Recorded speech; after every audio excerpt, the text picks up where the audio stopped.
Hey, DawgNation, hope you're doing well. My name is Brandon Adams, and this is DawgNation Daily, the daily podcast for Georgia Bulldogs fans, presented today by Engineered Solutions of Georgia. Glad to have you with us. Going to be a fun show we're going to react to. We're going to react to the reaction today.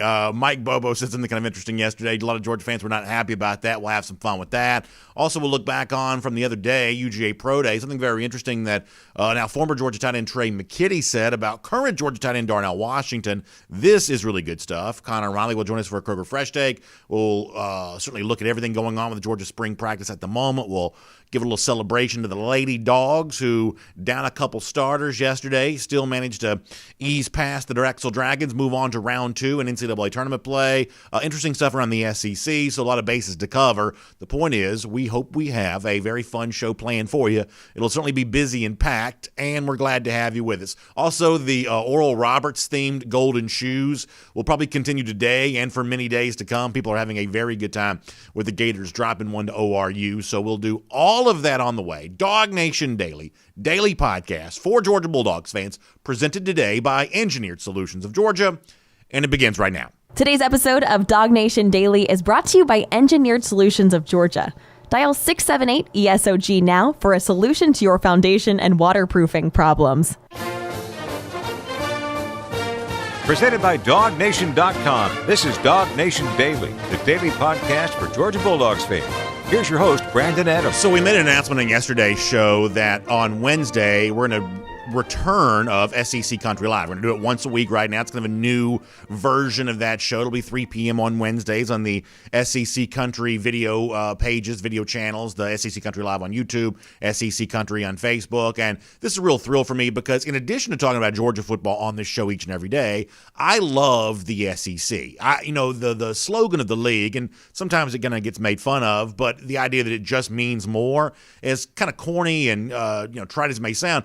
I really do think that the thing that makes SEC sports so much fun is the way in which people get worked up about things, right? I mean, there is a passion and an intensity related to all of this that just does not exist other places. And, this time of year, it's one of the reasons why we do DawgNation Daily every single day is because there's kind of always something going on, even if it's just fans at each other's throats. And, we are a show for fans. We've said that before. We don't make any kind of apologies for that. We like to be where the fans are. And there was a very funny moment this week that I think is at least worth us paying just a little bit of attention to today. So obviously, one of the big offseason storylines in the SEC has been an entirely new coaching staff at Auburn. Brian Harsin was hired as head coach, kind of a proven winner at Boise State, now trying to try his hand at the SEC. And Harsin made a couple of bold moves in terms of his coordinator hires. Derek Mason, the former Vanderbilt coach, was hired as defensive coordinator. I think for Harsin, this was a really big deal. And then there was also the hiring of Mike Bobo as offensive coordinator. And the Bobo thing was a little bit controversial because it looked like Bobo was going to be re-upped and he was going to remain offensive coordinator at the place where he worked a year ago at South Carolina after having lost his job at head coach at Colorado State the previous year. But Bobo decided to make the move from South Carolina to Auburn. Now, in a normal situation, I think most people would say that Auburn's a better job, higher up the SEC pecking order than South Carolina is. I have suggested, I'm not quite so sure at this stage of the game, just given how deep and challenging the SEC West is, given the fact that Harsin had needed a map to even find Alabama before coming here, not a guy that spent a lot of time within the typical SEC footprint. I'm not quite so sure that Bobo is going to be happy with the decision that he made, but nonetheless that he did make it, and now for a second consecutive year, Georgia will be battling against one of its former coaches, one of its former players on an opposing sideline now with Mike Bobo as offensive coordinator there at Auburn, which is one of Georgia's biggest rivals, as obviously all of you are aware.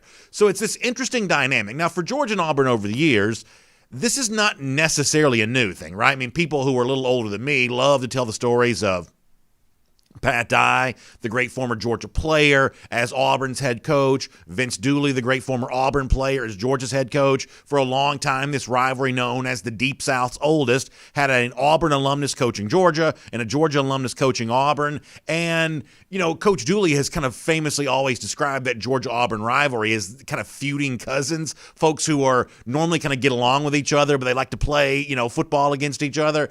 that may have been sort of the quaint truth back in the 70s and the 80s and, things like that. I don't quite believe that's the current state of the Georgia-Auburn rivalry. I don't think Auburn fans like Georgia at all. I don't think Georgia fans like Auburn at all. And so it's a little more weird now to have a Georgia alumnus coaching Auburn than it would have been years ago, back when you had, guys like that on both sidelines. But no matter where you went to school and no matter where you kind of cut your teeth as a coach, Bobo is now the Auburn coach. So when you are there, you have to talk up Auburn, whether he believes it or not. That's what you got to do. So this week, Mike Bobo met with reporters, kind of his introductory press conference. I think it's the first time he's spoken to reporters there, and he's asking lots of questions. Obviously, they're ushering a fairly new offense into the Plains there, so that's kind of a big deal.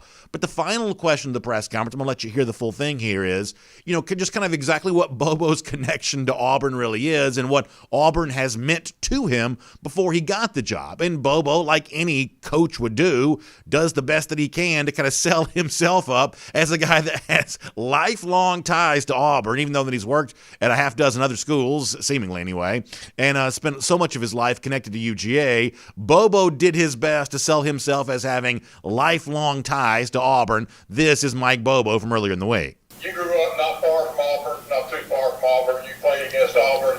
Just talk about your impressions of Auburn and what you thought of Auburn growing up. Yeah, well, my dad sent me. They found a picture of me with a big sign that said Pat Dye Football Camp, and there was a picture of me at Pat Dye Football Camp when I was in 4th grade. So I grew up kind of coming to Pat Dye Football Camp from Thomasville over here. So I've got a lot of memories from Auburn. They used to take care of my dad. They used to take care of all the high school coaches. They'd have bird hunts and quail hunts, and my dad would get invited and had a big time. But we were only 2.5 hours away and came and watched them practice a lot. Over here, it was a lot closer than it was Athens, which was 4.5. So I have a lot of memories from Auburn. It reminds me of some of those South Georgia towns. Where it's football in the community. I think that's kind of what Auburn is football in the community. And, I think this is the ultimate college town when you think about Auburn University. All right, so a couple of things here before we get to that line there at the end, the ultimate college town. First of all, it was very funny. Our producer today, Connor Riley, taking some liberties with the credit there from Mike Bobo as a sarcastically mentioning hater of Athens. That's really funny. Also, one more thing to add here, and I say this in all loving kindness. I really do. One thing that Bobo, if I could humbly suggest, a phrase he might want to avoid using is, they used to take care of the high school coaches. Hey, listen, Bobo's been working a lot of places the last few years. I don't think he realizes how close to home that phrase hits in terms of some of the things that certain fans have maybe said over the years. So just be really careful when you throw out a phrase like, hey, they used to take care of the high school coaches. There are a lot of Georgia fans who say, yeah, I know. So just be really careful how you use that phrase. But nonetheless, the point of all of this is, at the very end of that, Bobo says, listen, I grew up coming to Pat Dye's football camp, and now you're here, you look around, you see Auburn, Alabama, and he says this is kind of the ultimate college town. Now, listen, obviously for Georgia fans, one of the things that Georgia fans are very proud of is Athens' stature as the ultimate college town. I think most Georgia fans would rightly believe, and I think there's a lot of neutral observers who would also rightly believe, that Athens ranks as among the very best so-called college towns in the entire country. So when word of Bobo's remarks got out, there was a lot of reaction. I don't think it's too strong of a phrase to say stern rebuke from many Georgia fans. We're showing you some of the examples of this on Twitter here. I'll try to read a couple of these. A lot of these I can't even read, so I'll try to read a few of them. But basically, there's a lot of GIF responses here. A lot of people saying that Bobo's just kind of saying whatever. I see Chris McCall saying he's trying really hard to sell it. There was an account that said he ate a bunch of edibles when he was out there in Fort Collins, Colorado. I see a Benjamin. What's his name? Benedict Arnold. That's the trader, right? Benedict Arnold. I see a Benedict Arnold reference. So a lot of Georgia fans not happy at all with what Bobo said here, and I totally understand that. To me, this is like, and I was going to try to cite some examples of this, but so help me, people are so sensitive about this kind of stuff, so I'm not going to mention any names here. But over the years, politicians always do this. I'm a lifelong fan of so-and-so team, but now I'm so-called lifelong fan of this team. Or I'm in one town thinking I'm in another town, and I'm talking up a coach that's completely different than that. Politicians, when they want to kind of engender themselves well to the group that they're in right now, the place they're in, have a tendency to try to use sports to do so, and a lot of times it kind of falls flat. This does sort of feel like Bobo, like the aging rock star up on the stage says, hey, nobody rock and rolls like the folks in Cleveland, Ohio. And then the bass player's like, we're actually in Pittsburgh. Pittsburgh, PA. There's an element of Bobo just sort of saying whatever he has to do to get by here. And I think a lot of coaches are like that. Wherever they're working is the best place. Whatever they have to sell to make it sound great, that's what they're going to do. But we are now entering into kind of a brand new era where all of a sudden Mike Bobo, who for a long time was, somewhat controversial offensive coordinator at UGA, but for the most part, I think a guy that a lot of UGA fans had some affection for. Certainly great memories of him as a quarterback at Georgia, going back in the kind of the post-Eric Zier era. But now he's on the other side, and maybe Bobo's presence there at Auburn is going to spice up that rivalry a little bit. Obviously, Auburn fans looking for anything they can to spice it up because it's been UGA dominance for so many years. And I think the one thing that's clear here in 2021, whether a former Georgia guy like Bobo's on the sideline or not, a lot of Georgia fans looking forward to seeing that streak of wins against Auburn continue, even with some new coaches in the helm there. My name is Brandon Adams, and this is DawgNation Daily, the daily podcast for Georgia Bulldogs fans, presented today by Engineered Solutions of Georgia. Glad to have with us no matter how you get to us today, live on video, 10 a.m., Facebook, YouTube, Twitter, Twitch. As far as the video side goes, podcast, the Apple Player, Google Player, worldfamousdognation.com. Some of you listen directly on SoundCloud. Obviously on the radio, the friends in Athens, on Athens Sports Radio 960. There are a bunch of ways to get to us. Glad you're here, and a huge thanks to our friends at Engineered Solutions of Georgia for making it all possible. The studio that I sit in, the producer to help me out, the microphone that I get to speak into, all the things that we're able to do here made possible by our friends at ESOG. They have been good friends of ours for a long time. They are also proud partners of UGA, so they are the ones I promise you want to trust. You got crack walls or a wet basement, you got those waterproofing foundation issues. My friends at Engineered Solutions of Georgia can step up to the plate and provide you the expertise you need. They are a solutions-based company. That means they are eager to help you solve your problem. Sometimes it's a small fix. Sometimes it's a bigger fix. Either way, you want Engineered Solutions of Georgia on your side. With 2 full-time engineers on staff, really smart folks. As I said before, proud partners of UGA, which makes them fun to do business with. Simply find them online. It's 678-ESOG now. Call that number, 678-ESOG now. That'll get you in touch with my friends at Engineered Solutions of Georgia. All right, we're going to get Connor Riley here in a moment. We'll do a Kroger Fresh Take with him, looking at everything that's been going on with Georgia spring practice. Connor's actually been doing something that's really cool. I spent a good bit of time with that this morning. There's like an ongoing blog that's being updated every time, kind of new news comes out with spring practice.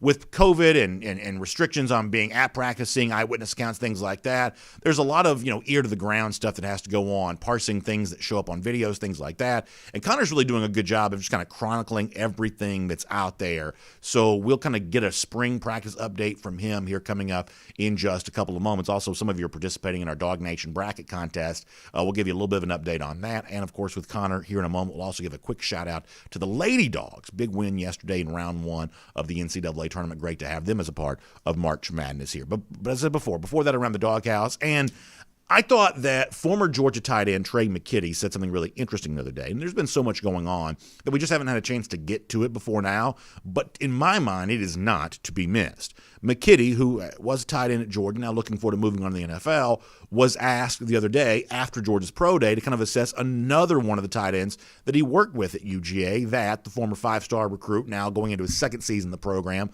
Darnell Washington. Now listen, we do this every year. You ask the former players about the current players, and the former players really like to talk up the current players. They just kind of get a sense that's what the media wants to hear. It's kind of a fun thing for them to do. Obviously, for those of us who like to fan the flames of hype and hysteria, it kind of works for our business model. So this is one of those things that kind of sort of serves everyone's purposes, at least to a degree. But sometimes the things that are said actually mean a little bit more than others because of the specific nature of the compliment. So McKinney complimenting Darnell Washington is not necessarily all that newsworthy, but there is something specific that McKinney says about Washington that I do think really matters. So let me let you hear McKinney when asked about Darnell Washington and see if you notice what I noticed. Take a listen to this. He's going to be a problem. I said this a lot, even to talking to teams this offseason, guys that come in as a 5-star, really think they know it all and, have a big head, but he really came in willing to learn. He come to me asking questions all the time, and I think that was huge. Me being an older guy, so I was able to help him. I think he'd be a great player in the future. So the thing that jumps out to me here is the idea that McKinney, who has been around the block, played at 2 Power 5 programs, getting ready to move on to the NFL, says, when I look at someone like Washington, I see someone who's willing to learn. Now, for most people, when they look at Darnell Washington, the thing that jumps off the page, more so than anything else, are his physical characteristics. He wears number 0. That's a little bit the kind of thing that makes him stand out. But trust me when I tell you, and for those of you who've seen him in person, you know what I'm talking about. He's just noticeable. Even on a field of 85 other SEC-level players, Washington's just the kind of guy that just looks different. He's got good posture, big, broad shoulders, tall, on that side of the ball. He just looks different. But McKinney says, hey, I'm impressed with his physical characteristics. He says, I'm impressed with the fact that he's willing to learn. I'm impressed with the fact that he was willing to ask me questions. He's humble enough to seek advice from other people. Here's the thing that many of you know if you've ever spent time, growing up around high school sports, things like that. Sometimes great athletic ability should be a blessing, but it kind of ends up being a curse because the people who have great athletic ability are content to simply rest on their athletic laurels, and they don't do the hard work necessary to really hone and fine-tune their athletic craft as well as they could.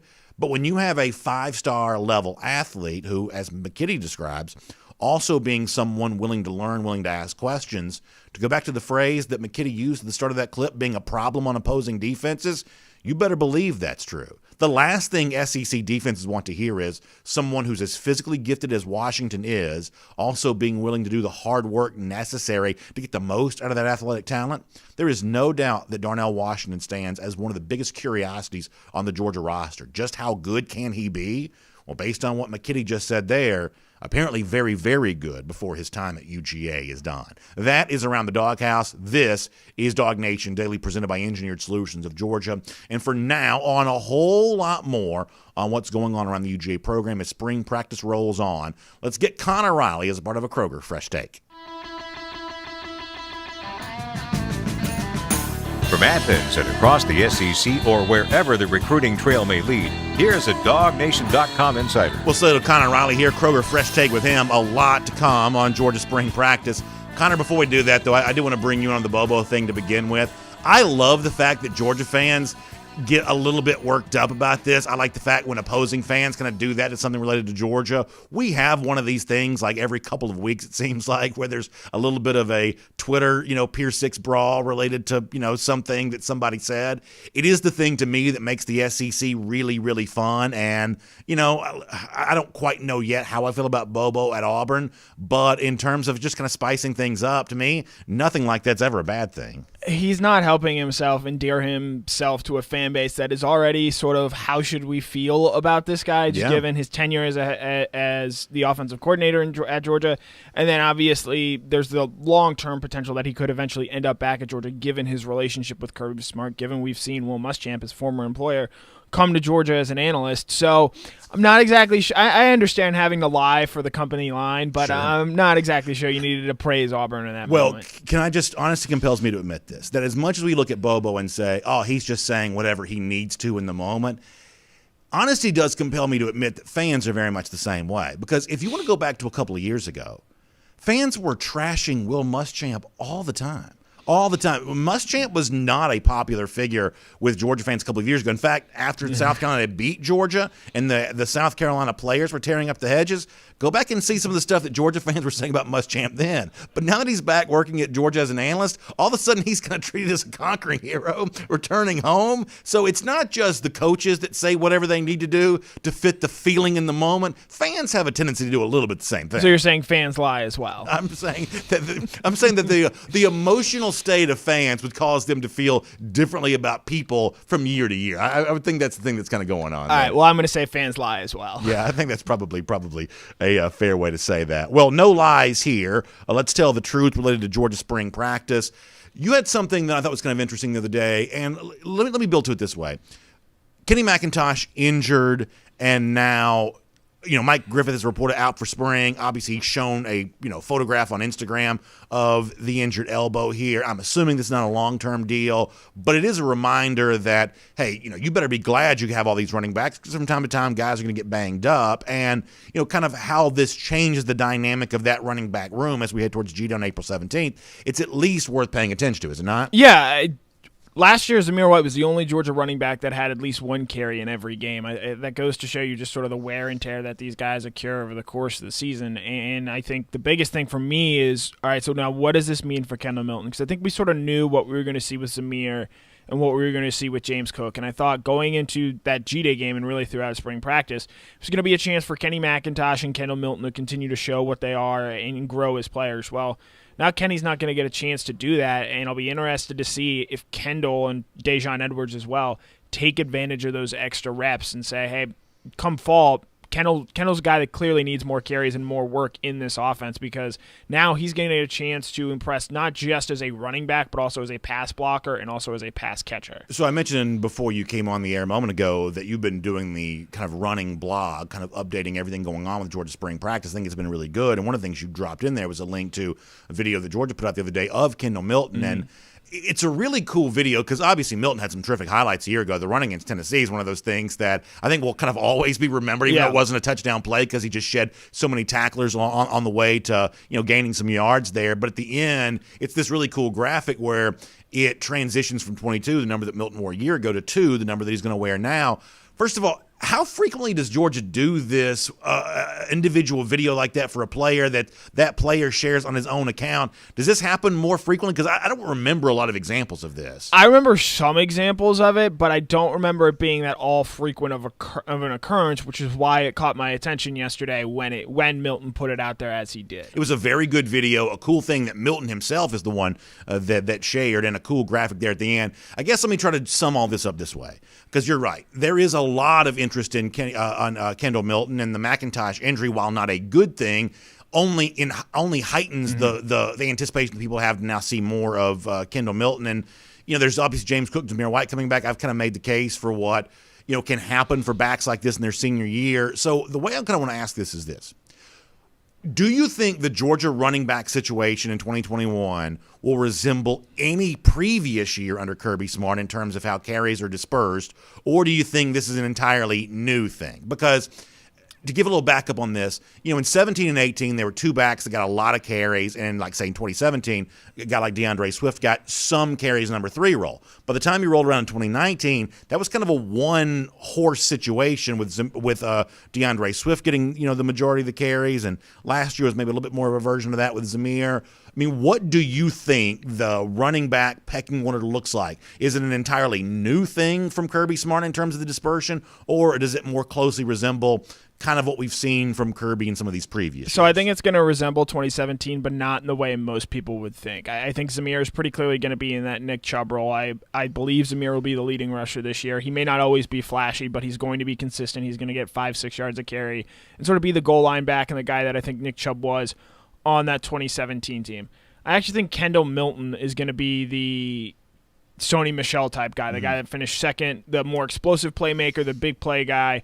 And then I think in that DAndre Swift role, you're going to see James Cook, the change of pace guy who gets some carries. And James will probably be more involved than DAndre was as a freshman in 2017. But I expect it to be something like that. And ultimately, the number splits might break out to Zamir gets 1,100.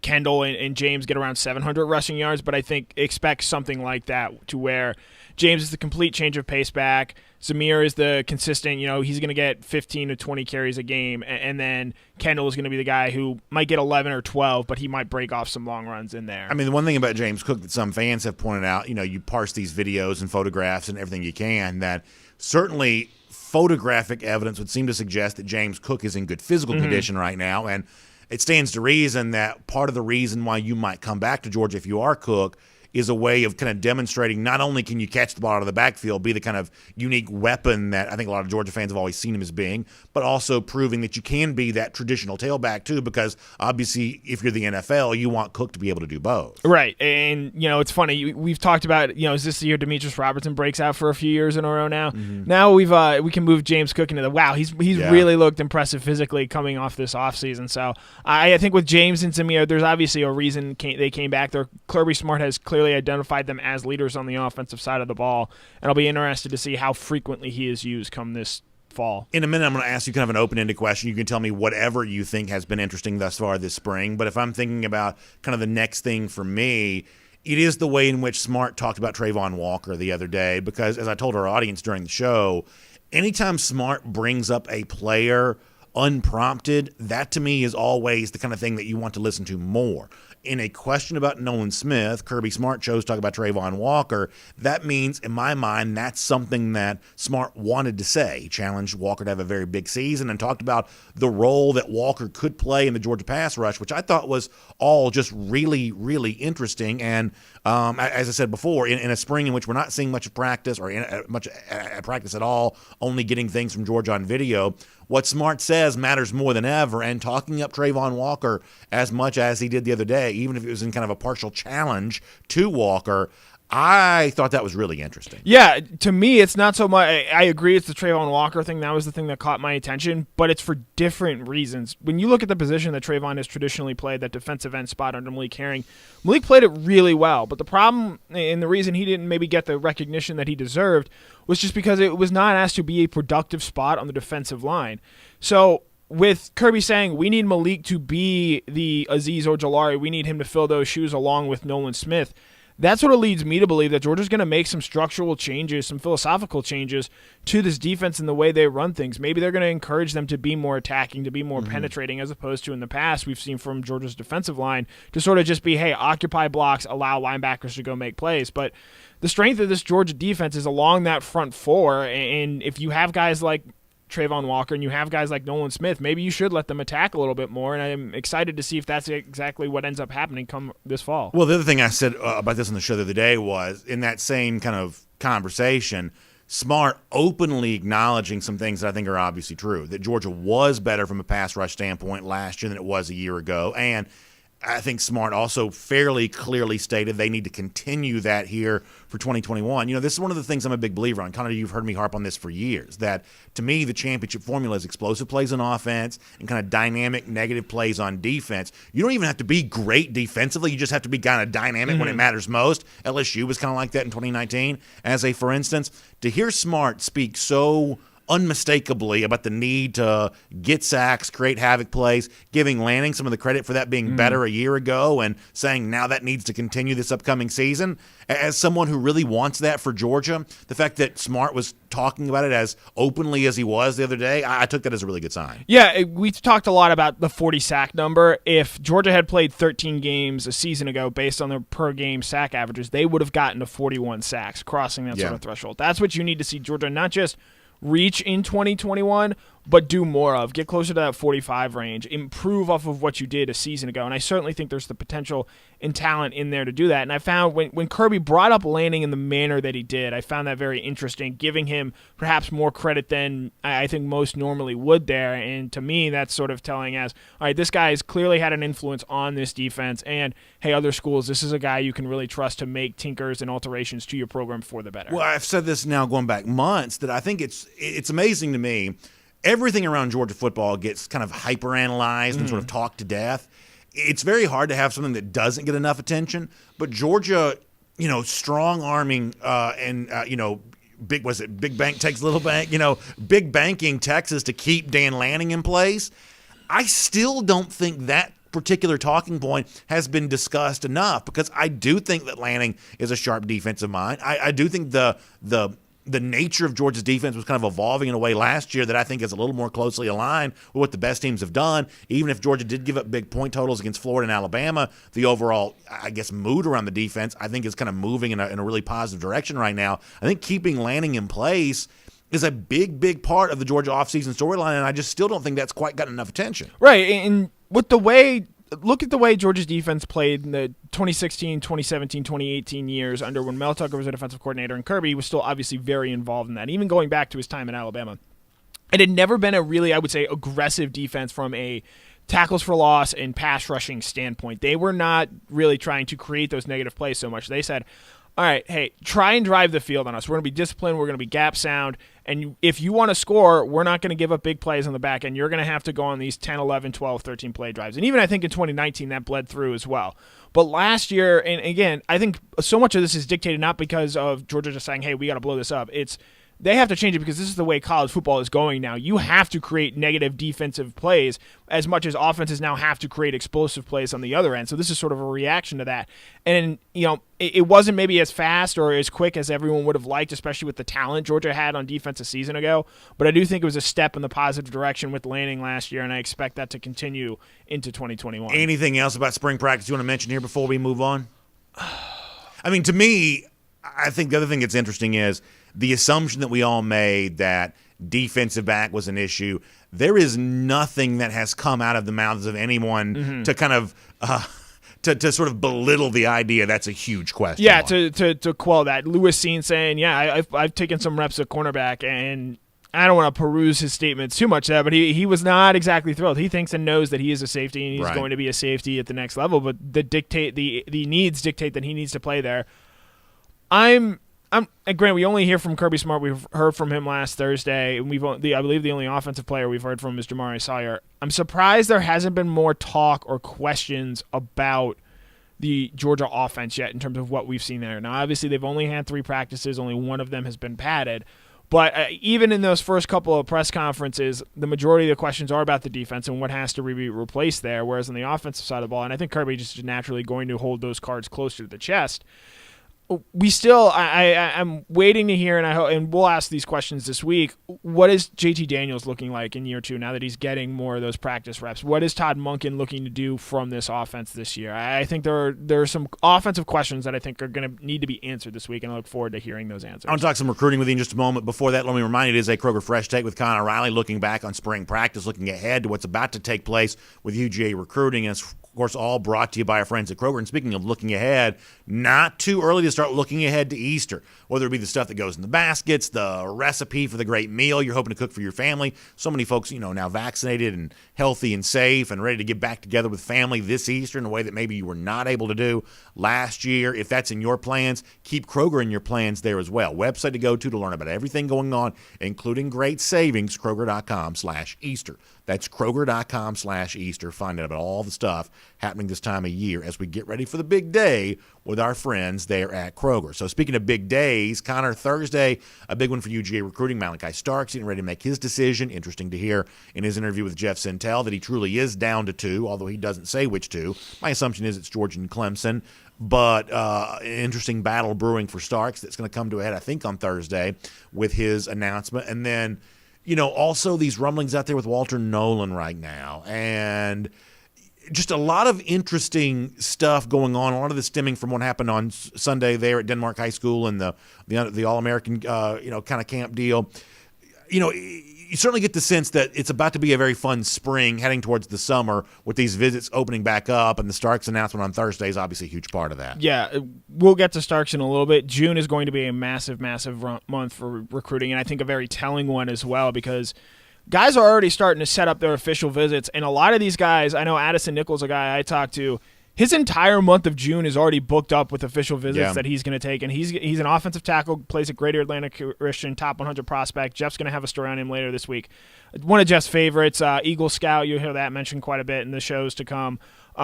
He's going to Georgia first, and a lot of the in-state Georgia guys, because I wrote about this morning, in-state recruiting in 2019 and 2020, it had sort of, I don't want to say Georgia had neglected it because they obviously don't, but they had a lot more success recruiting nationally than within the boundaries of Georgia. That in 2021 had to change just because Georgia wasn't able to showcase visits. And I think that has bled into 2022, and I find it very interesting. A lot of the in-state Georgia guys, that first weekend where they're going to have official visits, they're coming to Georgia. Gunnar Stockton, Oscar Delp, Kojo Antwi, Nichols, Denylin Morissette, there we go. A lot of those in-state products are going to be coming that first weekend, and I think it's a continuation of Kirby saying, hey, we had a lot of success recruiting and locking up the in-state battles in 2021 and even going back to 2017, 2018. Why not try and replicate that blueprint? Because it's clearly, I think, been pretty successful. And if you just go to, like, say, the state rankings at a site like 24/7 Sports or something like that, I mean, it really is very apparent just visually. Other than the Collins Hill kid who's going to Florida State, it's like, you look at all the top targets in the state of Georgia, all of them are thought to have strong ties to Georgia or be outright UGA commits. It is really interesting. I saw your piece at DawgNation.com continuing the momentum that was started last year. And, listen, I'm a hypocrite. I want Georgia to get the best national players and the best in-state players. But if it's close, I do like the idea of taking a player in the state. And I'm saying that more as someone who just likes, rooting for guys, things like that. I mean, as I said before, Georgia has a chance to go out and get Darnell Washington from Nevada. I'm really happy about that too.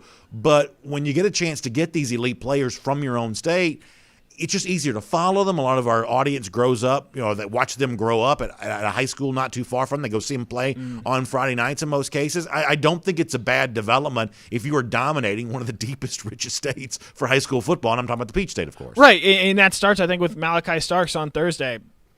Jeff has had him as the top target on his Before the Hedges show for a long time, I believe, every week of the 2021 calendar year so far. And it's a recruitment that Georgia absolutely has to win. They don't make safeties like they make Malachi Starks, which is what he's going to play at Georgia. And if he doesn't go to Georgia, I think he probably ends up at Clemson, and that's a team you're going to see a couple of times over the incoming season. So it is a very important battle that I think Georgia needs to win, and I'm going to be on hand there with Jeff on Thursday. We're going to have a show there. It's going to be a lot of fun, and it's a battle that I think Georgia really needs to win. Looking forward to that. Also, something I'm looking forward to is the continued run of the Lady Dogs to the NCAA tournament. They got their first tournament win since 2018 yesterday, knocking off the Drexel Dragons, and Connor, it's fun this time of year, and the Lady Dogs are a big part of that. Down a couple starters at the beginning of the game yesterday, overcoming that. I've said before, I am squarely on the Lady Dogs bandwagon now. Happy to see them moving on. I know you were probably impressed as well. Is that a professional segue there? It was from one very professional segue. Yeah, no, Georgia women's basketball, they were a little short-handed to start yesterday. Gabby Conley still dealing with an ankle injury she had picked up in the week after the SEC tournament. Jenna Stacey getting to San Antonio late on a minutes restriction. I thought she was incredible yesterday. I think Quay Morrison almost getting a triple-double. And they're going to play Oregon, a team that has had recent NCAA tournament success, obviously with Sabrina Ionescu, who's now in the WNBA. But I think this is a Georgia team that continues to play better and better. And from watching them a little bit, they remind me a little bit of Virginia in the sense that they love to play defensive basketball. They're going to grind you out. You mean Tony Bennett's Virginia? Yes, Tony Bennett's Virginia. And while some people, they've lost in the first round 2 of the last 3 years, and yes, that is correct, and I hate that. But they are able to play, because of their style and because of the tempo that they play, they can clearly beat elite teams. They beat Texas A&M. They went toe-to-toe with South Carolina. I think as they get deeper into the tournament, their style of play works in favor of them. And so getting through that first-round game against Drexel, where it was tied at halftime, I think is a big first step for this Georgia basketball team. All right, very quickly on the men's side here for a moment. You mentioned that. I thought LSU-Michigan was great yesterday. I really thought LSU had a chance to win that game, and at the very least, they certainly pushed Michigan, and Michigan ends up getting a good win there. Alabama handles Maryland. We've said on this show a couple of times that there just does not appear to be much of a threat, at least in my eyes, to Gonzaga. I've not really been a big believer in Alabama because they do rely on the three so much.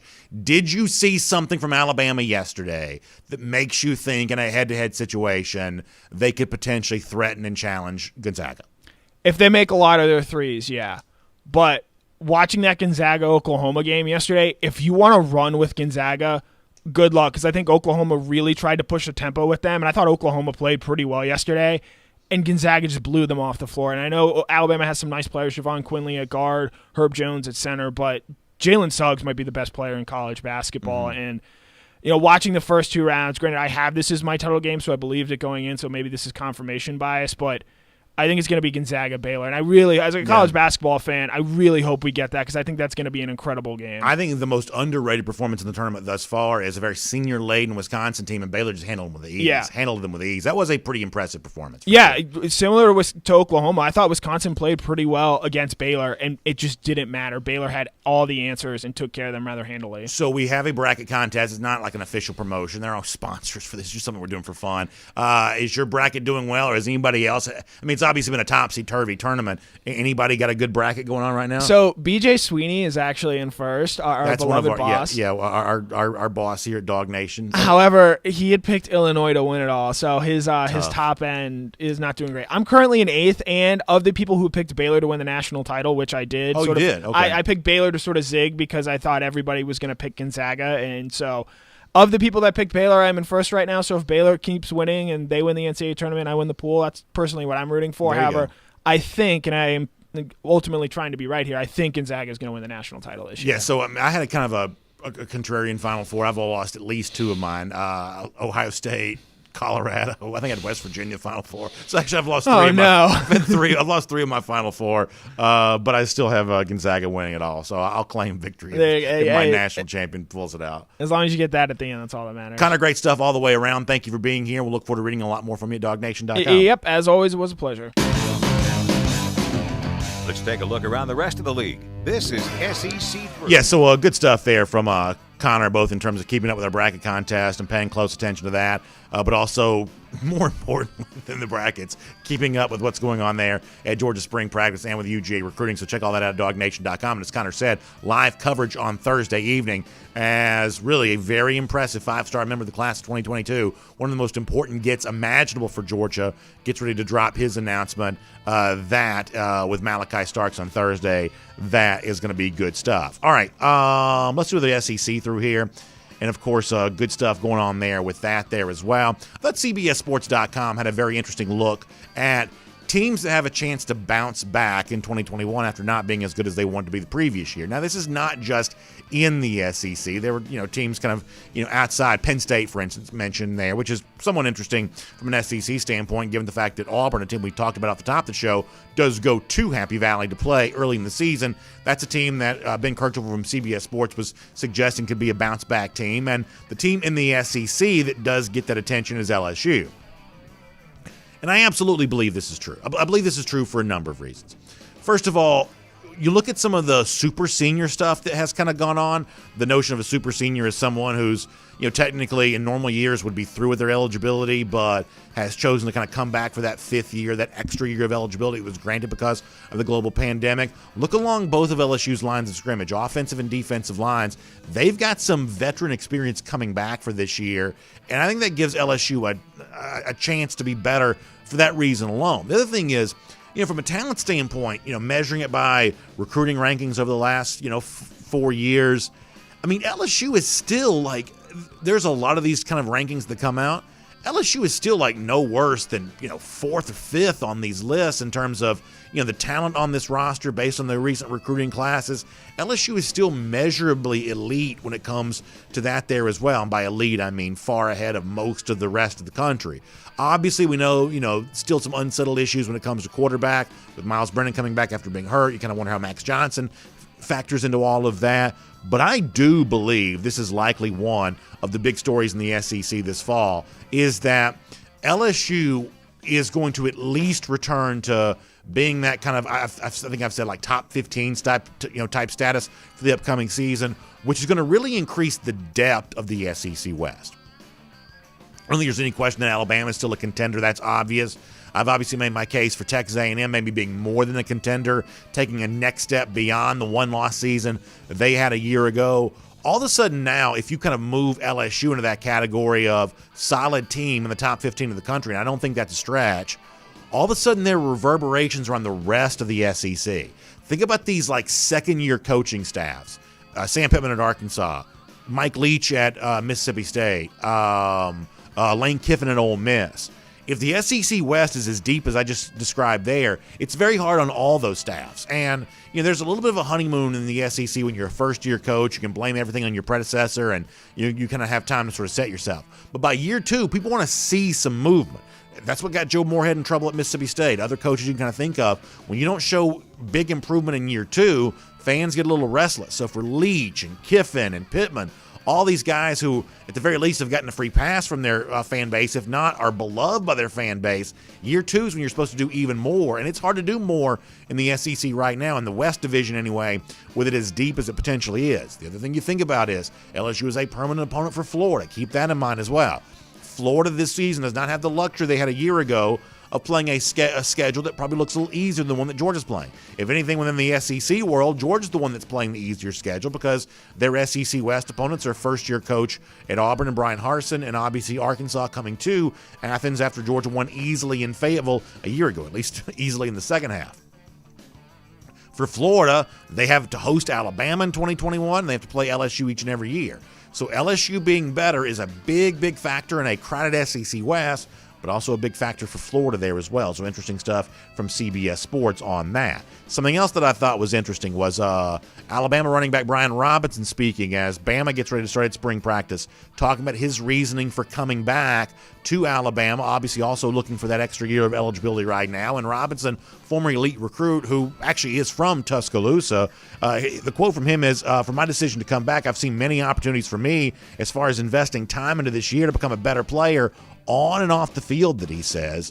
But obviously it's acknowledged that, Robinson is not necessarily the back that's going to get the lion's share of carries for Alabama this year. You got Kamara Wheaton coming in as a freshman. Obviously Trey Sanders is a name a lot of Georgia fans are very familiar with there as well. It's a deep stable of running backs for Alabama, which you would kind of expect nothing different from. But here's the real reason why I bring this up for Bama and for Robinson or whoever ends up toting most of the load in the Alabama running game. Last year for Bama in 2020 was a little bit of a departure from what the previous years had been for the Crimson Tide in terms of dominant running. Najee Harris obviously had a great season a year ago. Alabama, certainly rushed it very effectively. But the previous years before that had not necessarily been the case. I mean, if you go back to 2017 for Bama, they were dominant on the ground, averaged more than 250 yards per game on the ground. In 2018, though, when kind of the Tua Tagovailoa era kind of fully got going, Alabama sort of lost some of its edge as a rushing team. They were just 7th in the SEC in 2018 at fewer than 200 yards per game. Big drop-off to where they'd been the previous year. In 2019, another big drop-off down to just 168 yards per game on the ground. So in 2018-2019, the transition that was ongoing with Loxley and then Steve Sarkisian as offensive coordinator saw Alabama not quite as effective running the football as it'd been. As I said, last year was kind of a step back in that direction. In a shorter season, Alabama averaged more than 183 yards per game on the ground. Najee Harris obviously gets a lot of the credit for that. But this is one of those things that I think people can kind of forget, is that last year Alabama was kind of good at everything on the way to winning a national championship. But the 2 years prior to that, Bama had not been a great team on the ground. So if you're wondering about Alabama, which, as I've pointed out before, has only won the SEC West twice in the last 4 years. They have failed to win the division as frequently as they've won it over the course of the last 4 seasons. The 3 times that Georgia's been to the SEC championship game under Kirby Smart, they've only played Bama in one of those instances. And some of that is, kind of related to some of the stuff, on the ground, rushing the football, things like that. So whether it's Robinson or whomever carrying the load for the Alabama running game, can they maintain the momentum that Najee Harris helped this program establish last season? That is, to me, still a fairly interesting point of view, that as Alabama wants to still be dominant with the passing attack, can they also have that ground component to go along with that? Prior to the 2020 season, the previous couple years before that were a little bit of a mixed bag in relationship to all of that. One more time, I'll remind you that we'll talk about all of these kinds of subjects and more tomorrow, 3 p.m. on the SEC Country video channels for SEC Country Live at 3 p.m. Look forward to doing that with you then. But for now, let's get ready to wrap up this program. And as we do so here on DawgNation Daily, presented by Engineered Solutions of Georgia, I told you this yesterday. I believe that we're probably going to do Oral Roberts-themed golden shoes now for the next several days at least. Our buddy Mad Dog had a good one here, putting the ORU mascot head, the logo, on top of a fan who had, or I shouldn't say fan, but someone had gone gator hunting. You see this from time to time on social media. Somebody bagged a couple gators, got them hanging there from a tree. Instead of the hunter, though, our buddy Mad Dog has replaced that with an Oral Roberts jersey and the Oral Roberts mascot head there. Very funny stuff. Mad Dog says, looks like Oral Roberts had a very successful hunting trip. So that's very good. Mad Dog's won a lot of golden shoes. We'll give him one. And as I said before, stay tuned for probably plenty of Oral Roberts-themed golden shoes coming up in the days ahead. Also, stay tuned for this Gator Hater Countdown, 221 days. Georgia beats Florida. We'll see you then and see you tomorrow. DawgNation Daily, presented by Engineered Solutions of Georgia. Y'all have a great day, everybody. And on video, time now for our RS Andrews Cooldown. We'll take your comments and remind you, air conditioning, heating, plumbing, and electric. RS Andrews does all that for you. They show up on time. They do the work that's promised for the price that's promised. One of the reasons why I love recommending RS Andrews for whatever system you have in your house that's kind of not working the way that it's supposed to. RS Andrews can take really good care of you. So find them online at rsandrews.com. We'll start on YouTube today. We'll bounce through pretty quickly. We went actually really long with the cool down yesterday, so we won't go quite as long today. But hopefully we'll make it worth your time and have a good time with it all the way around. So with that said, let's see if we can dive in here and get this going and see how everybody's doing. All right.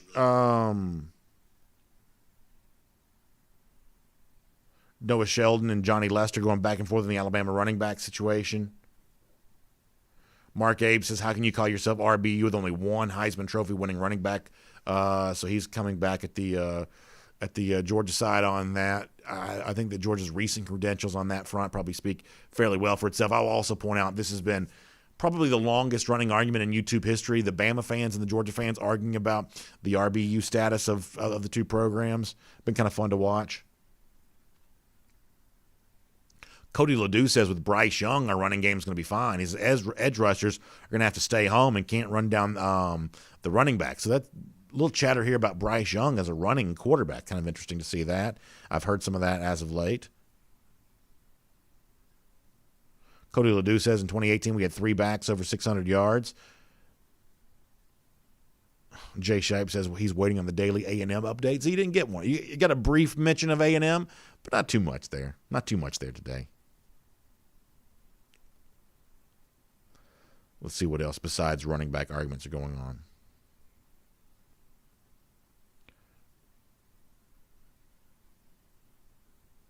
James Wade says Louisiana has always had more NFL players per capita than any state in the country. It is very high on that list, and the one thing that's always made LSU really dangerous, we've seen Alabama come to Louisiana and have some recruiting wins. Obviously, Devontae Smith is a big example of that.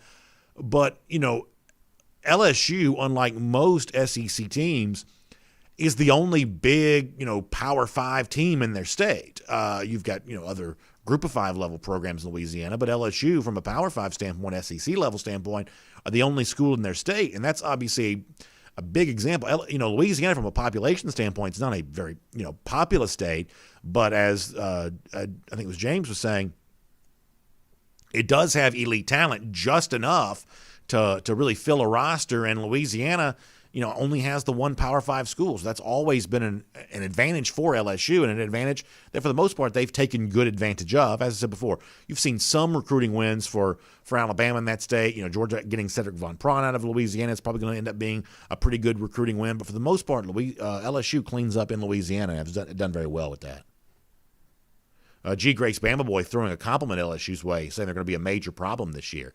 Yeah, I do think they're probably good again. And y'all joke with me about Texas A&M, but I think A&M's probably good too. That's 3, I would say, top 15 level teams in the SEC West. And if you've got 3 teams that are that good, there is a zero-sum nature to all this, that those teams being good makes it harder on the other teams in that division. First-year Auburn, the second-year coaches like Kiffin, Pittman, and Leach. It's hard to find footing in your division when it's as deep as the SEC West potentially could be this season. Schuler Thomas says, I think her secondary is going to be surprising due to the defensive line. So that's a little talk up for that Georgia defensive back group. It's kind of nice to hear that. And you could be right. It could be one of those things where the defensive secondary is aided by the performance of the front seven and the defensive line in particular. I think you could be right about that. I think there's a chance that's true. Over here on Facebook for a moment here as we kind of roll through our RS Andrews cool down.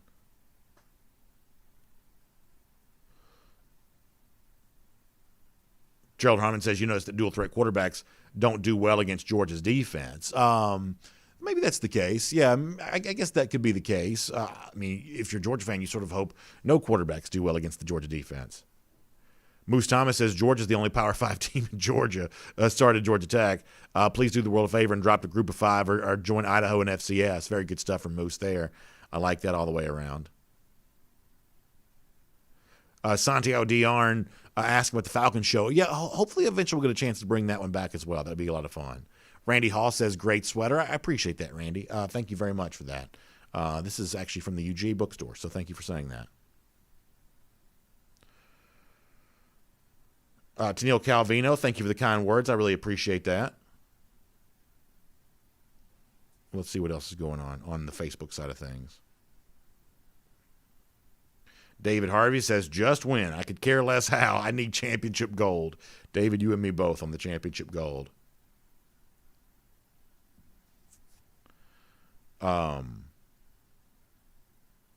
Phil Rogers says, how many offensive and defensive linemen do we sign in this class? Obviously, just given the way that Georgia has signed so many quality offensive line in the last couple of years, my assumption is it's a much smaller class on the offensive line side, maybe only a couple names. Defensive line, just looking at the depth of the names that Georgia's already involved with, that could be a huge group of defensive linemen here for the class of 2022. And that's before you get to a guy like Walter Nolan, who I think for the most part, at least in my mind, had been kind of a back burner guy until some of the stuff as of late. But obviously pretty heavy with multiple defensive line names, much smaller, maybe only a couple of names there on the offensive line side of things.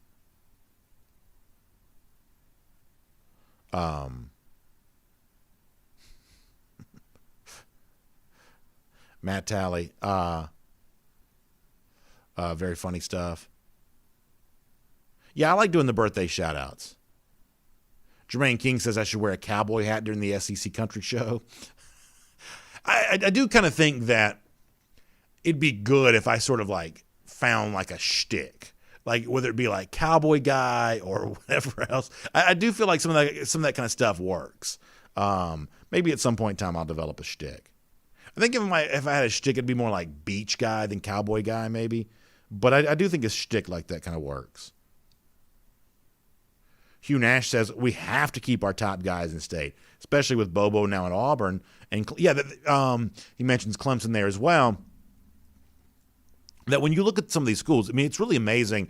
If you don't travel to them a lot, it's sort of hard to really imagine just how close Auburn is. I mean, I can get in the car right now and be in Auburn about an hour and a half from the Atlanta area. If you're over in that kind of West Georgia area, LaGrange, Carrollton, places like that, you're there in a few minutes' time. And, Clemson's only about an hour and a half up the road, up 85. That there's going to be so much competition for recruits in Atlanta because, frankly, how quickly you can kind of get in the car and drive to some of them is not that different than driving to Athens. And so, kind of putting your flag in the ground. I'm just a believer that if you can win some easy recruiting battles, you should. I've said this over and over again, and who knows if this is really true or not, but it's kind of the philosophy that I operate on, that you got to have kind of like an 80-20 distribution here. You've got to have 80% of your recruiting battles be somewhat easy so that you can really put you back into the 20% that are going to be a real knockdown drag out to win. That it's been kind of amazing to me in some of Georgia's best recruiting efforts last few years. They had a contested recruitment like 20 different, battles, guys who were from another state and not necessarily an obvious advantage for UGA. And Georgia just sort of fought those battles and found a way to win them. But over the course of time, that's a pretty, in my mind, inefficient recruiting process unless you have, the national championships to sell, which hopefully eventually that Georgia will. But when you do go to these hotbeds in your own state, that you would hope that you would have a little bit of a, home court advantage in some of those recruitments, and that you could sort of stack some of those easy wins. And I use air quotes around easy because when it comes to elite prospects, nothing's ever that easy, but easier maybe. And, from then you kind of move on to a scenario where you're able to really fight hard for a couple. That's always been kind of my theory on that. Let's see what else is going on.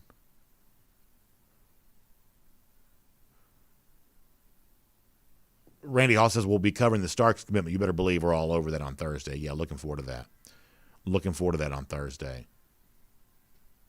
All right, a couple more. We're going to get ready to get out of here. Tim Tatum's he says he's got ORU winning it all. So big fan of Oral Roberts here, or at least a believer in ORU in the tournament. Pretty interesting stuff.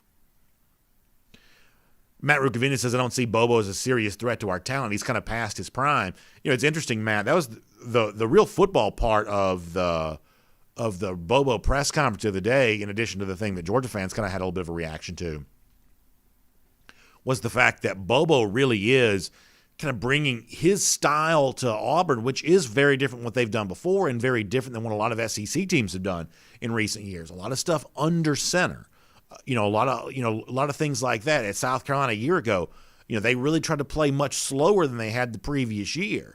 That Bobo really is, as he tries to talk up his current job, I think he's also having to talk himself back up a little bit too, because I wouldn't go so far as to say that he's past his prime. Maybe he is, maybe he isn't. We'll find out.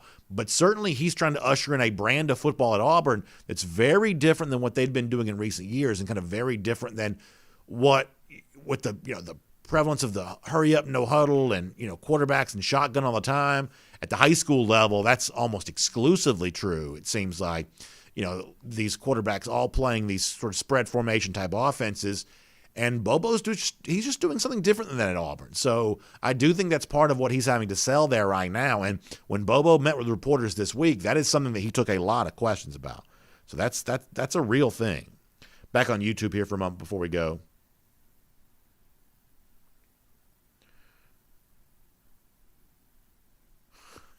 G. Grace is a mess. He is a mess. Bill Rucker says, will Georgia go to more of a hurry-up offense this year? Yeah, I think you saw some examples of that a year ago, and I think that's going to continue. I think one of the things that allows you to go hurry-up is because this is one of the things I think that sometimes maybe people misunderstood about the previous era of Georgia offense, especially the one that Jim Chaney was maybe a part of, is that sometimes Georgia was trying to go a little quicker, but if you don't complete passes, you can't get into that hurry-up rhythm. That part of the ability to kind of go hurry up is to also, complete enough passes so that you can kind of get into that rhythm. And sometimes Georgia tried that and wasn't able to, unfortunately. It may be much easier to do that now with, what you hope is better quarterback play, better wide receiver play. You just may have more efficiency that allows you to play a little faster. You may be able to do that. I mean, listen, the one thing that I think we're watching a lot of basketball right now because of the tournament. I think most people will agree, at least the analytic-minded basketball folks, that if you've got better players, it's better to play faster. You want as many possessions as possible if you have the more talent in a basketball game, because the more possessions that you have, the more chances you have for that talent advantage to emerge. In a shorter, slower-paced game, there are fewer possessions. That's fewer opportunities for you to assert yourself. I think football's the same way, that playing aggressive, increasing the number of plays, increasing the number of moments for dominance ought to be the goal of the team with better players. SEC Dog also kind of mentioning what was mentioned on the Facebook side as well, that Bobo is going to face a lot of questions with the kind of offense he wants to run in comparison with the rest of college football, the rest of the SEC level kind of looks like. It is not a stretch to say that it is very different than what a lot of people are doing. I think SEC Dog is right about that. Cody Ledoux talking about Patrick Surtain heading towards the draft here. Let's see, anything else before we go? Richard Dees asked a good question. Have you heard about any more space opening up for the UGA spring game? I really haven't. I don't know. There'll obviously be secondary market tickets available. For the most part, I think Georgia has given people the freedom. Once they secure tickets, they are able to sell them, just assuming that everybody's going to be healthy and safe in terms of how they go about making that transfer.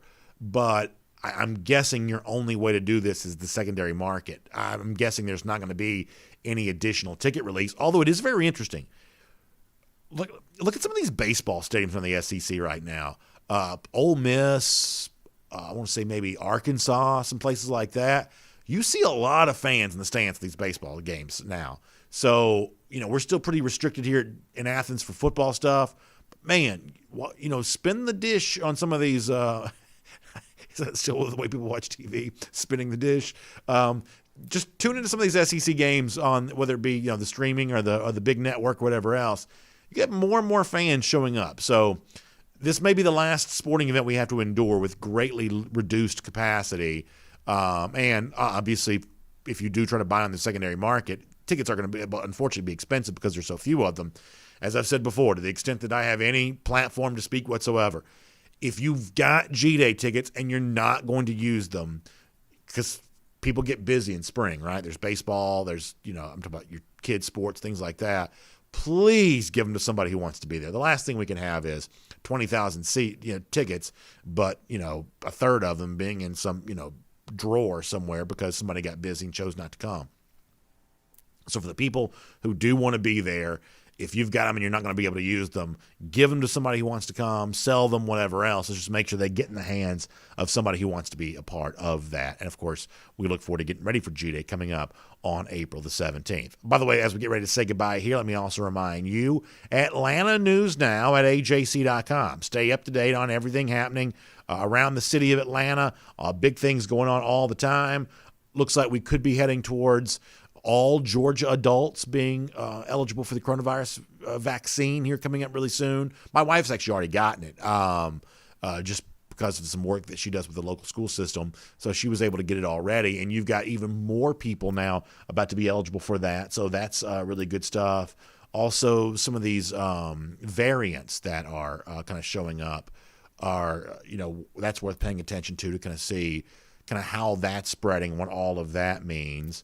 And all kinds of news related to what's happening around the world. Sports stuff there as well.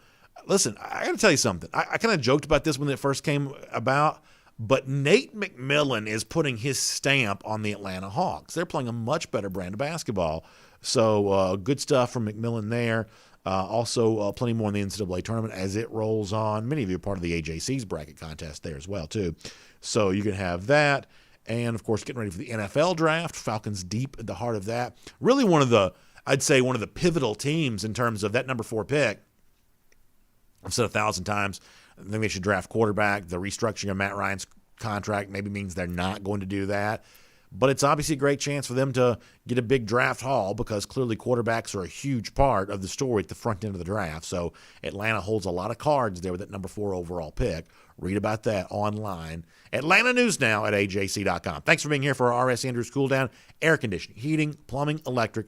RS Andrews will show up. They'll do the work on time for the price it's promised, including your air conditioning unit. Get that thing tuned back up to factory fresh specs right now. Find them online, rsandrews.com. I don't know why I'm pointing at you. I guess I must just really, really feel strongly about that. Do it today. Thank you for being here on DawgNation Daily, presented by Engineered Solutions of Georgia and our RS Andrews Cooldown. We'll see you back here tomorrow. More pointing at 10 a.m.